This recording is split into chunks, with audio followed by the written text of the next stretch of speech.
گناہ کبائر سے جو بچنا ہے، ایک تو یہ اس غرض سے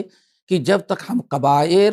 اور محرمات منکرات سے بچتے نہیں تب تک ہماری عبادت مکمل نہیں ہوتی، ایک وجہ تو یہ۔ اور دوسری بڑی وجہ یہ ہے، ذرا اس کو اچھی طرح سے سمجھیں اور اللہ تعالیٰ سے بچنے کی دعا مانگیں۔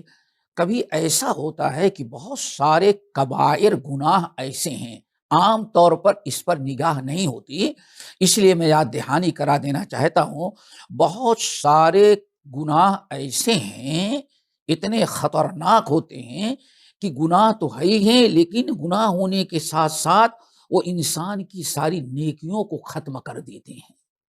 کتنا بڑا نقصان ہے گناہ کبیرہ سے بچنا، برائیوں سے بچنا۔ میں نے کہا کہ اس کی ایک دوسری بڑی وجہ یہ ہے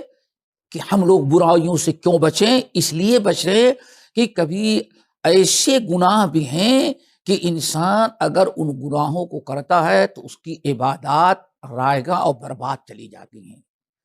کوئی نیکی کام آتی ہی نہیں۔ ہمارے دل و دماغ میں صرف ایک چیز ہے کہ نیکیاں برائیوں کو ختم کر دیتی ہیں، ان الحسنات یذھبن السیئات، بالکل بجا ہے، نیکیاں برائیوں کو ختم کر دیتی ہیں، بہت اچھی چیز ہے، ایک اصول ہے۔ لیکن اسی کے ساتھ دوسرا پہلو بھی اس کے اپوزٹ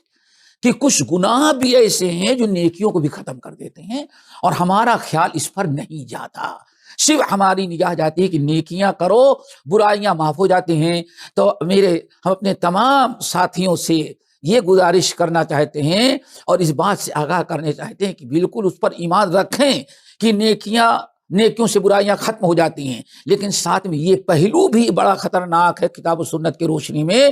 کہ کچھ ایسے گناہ ہیں کہ اگر ان گناہوں سے ہم نہیں بچتے تو وہ گناہ ہماری نیکیوں کو بھی ختم کر دیتے ہیں۔